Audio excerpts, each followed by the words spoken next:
9月12日火曜日、子どもたちを学校に送りに行き、ノアをデイケアに送ってきた後は図書館で仕事探しをしたり YouTube の動画編集をしています。3人の子どもたちを預けた後の一人時間にまだ慣れません。今日はこれから買おうと思っていたものがあります。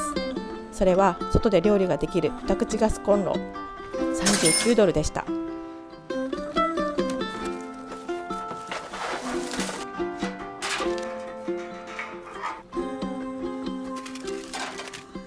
このコンロを使って公園で夕飯を作りたいと思います。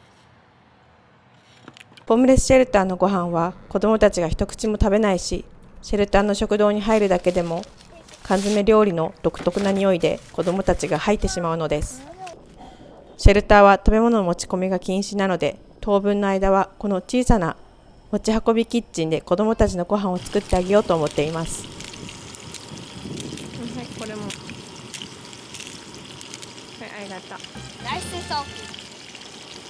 前回の動画エピソード26の教会で知り合った別のシェルター経営者のアダム。こっちのシェルターでのベッドバグ被害がひどいこと、もしよければシェルターを移りたいと話をしていたのですが、今日アダムから電話があって、向こうのシェルターもすべて満室で私たちを受け入れることは難しいということでした。それにしても、なんで私だけこんなに噛まれるのか不思議で、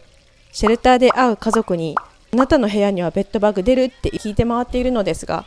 誰一人としてベッドバグは出たことがないって言うんです。私の部屋だけなんでこのベッドバグがいるのか。そして母ちゃんは今夜もベッドバグから子供を守るために徹夜で戦っています。今朝子供たちを学校にドロップオフしに行ったんですけど、アイラがママ今日は学校行きたくない、本当に吐きそう、今日は休ませてって言ってたんですけど、校長先生がメンタルから来てるものだから、アイラが朝吐くのはいつものことで学校に慣れる必要がある。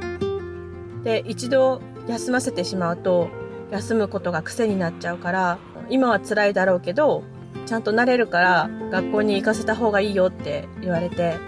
校長先生が言っていることももちろんわかるけど、この日はなんかアイラが限界を感じているような、一緒にいてあげないといけないような感じがしたんです。アイラの表情を見ていると、母親の勘でもないけど、今日はアイラの気持ちに寄り添ってあげたいっていうことを伝えて、一日私と過ごしてみますって言って連れて帰ってきました。本人のペースっていうのがあるから、それは本人にしかわからないものだから、アイラはちゃんと自分のことを自分で知っていて、自分で選んでいくことができるって信じているから、もう尊重してあげたいですね。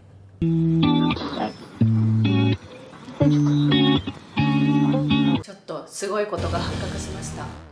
もう一度ケースマネージャーのところに行って、ベッドバグの被害が本当にひどいんです。限界なので本当に何とかしてくださいって話をしたんです。今までも何度もその話はしてきてるんですけれども、私の噛まれ具合を見て結構びっくりしてて、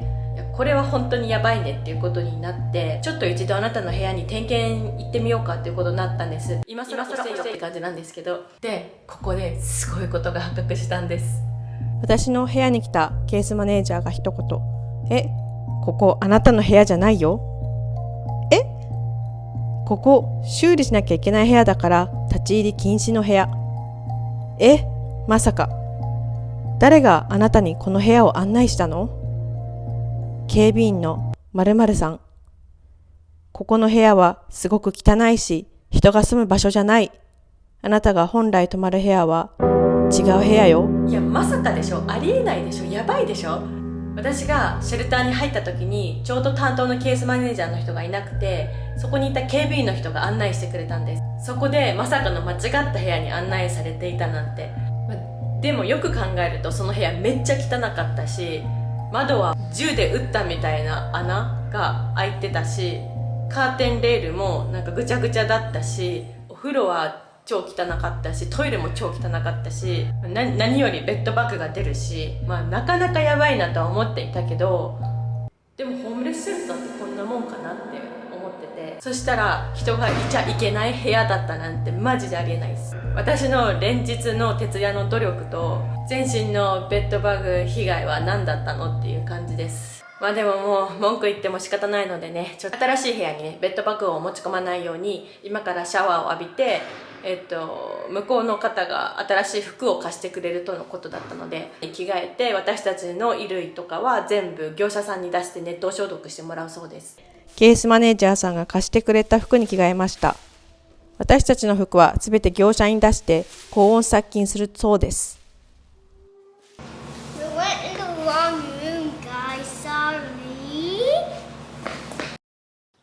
しかも私たちが泊まるはずだった部屋、全然綺麗だし、窓ガラスも割れてないし、カーテンのブライダーも壊れてないし、お風呂もトイレも綺麗っていうね。今夜からベッドバグの恐怖に苛まれることなく安心して眠れるっていうのが本当に嬉しいです。まさかのベッドバグ被害解決劇だったんですけど、私もうベッドバグがトラウマすぎて、新しい部屋に荷物を入れる前にアイラと超綺麗に部屋を掃除しました。隅から隅まで抜かりなく点検しました。ちなみに私は子供たちに部屋にベッドバグがいることを話してなかったんです。変に怖がらせるといけないから。子供たちは私が夜中徹夜で子供たちを守っていたことを知らないし、私が噛まれまくっていたことも知りません。もうほんと一人で戦ってて、マジでまさかの展開です。I cleaned this. It's so shiny. I don't know why I'm making it so shiny. ありがとうね。I used like two.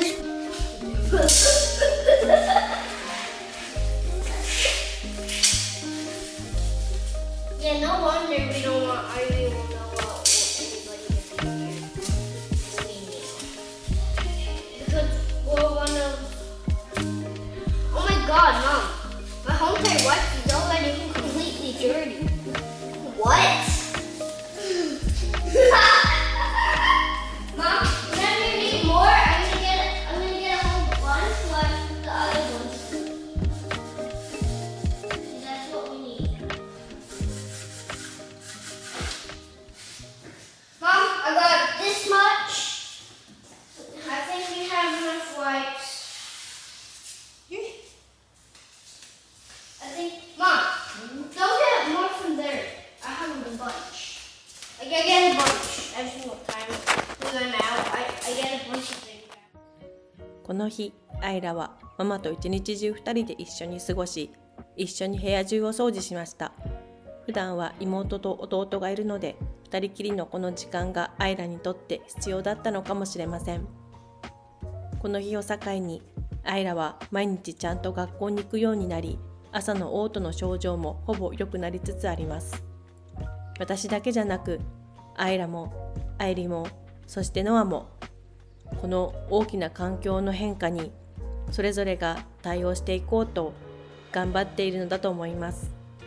視聴者の皆さんも私たちのベッドバグ被害についてご心配をおかけしました。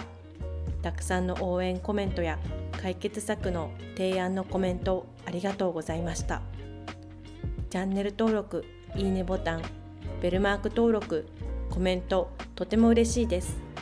ではまた次の動画でお会いしましょう。バイ。これ余談になるんですけど、話そうか迷ったんですけど、ベッドバグが出る部屋にいる時に幻聴なのかわかんないんですけど、夜中隣の部屋からベッドバグを叩こうとしているなんか音とか、なんかバシッバシッって叩いてる音だとか、ドライヤーでブオーっていきなり熱を当ててる音、その髪を乾かすんだったら長い間かけるけど、ブオーってベッドバグに当てるぐらいの時間でドライヤーをブオーとかっていう音が結構聞こえてて、でその時は当時はその他の全部のシェルターにベッドバグがいると思ってたから、みんな大変なんだなって思ってたけど、ベッドバグ問題が解決した後に思ったんですけど、ベッドバグが私たちの部屋にしか出てなかったってことなんですよ。改装予定の部屋だったから。だから隣もいるはずがないんですよ。人がいなかった。じゃあ私が聞いてたのは何だったんだっていう。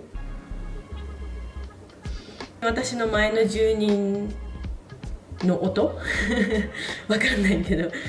その私が寝不足で眠たすぎて幻聴を聞いていたのか。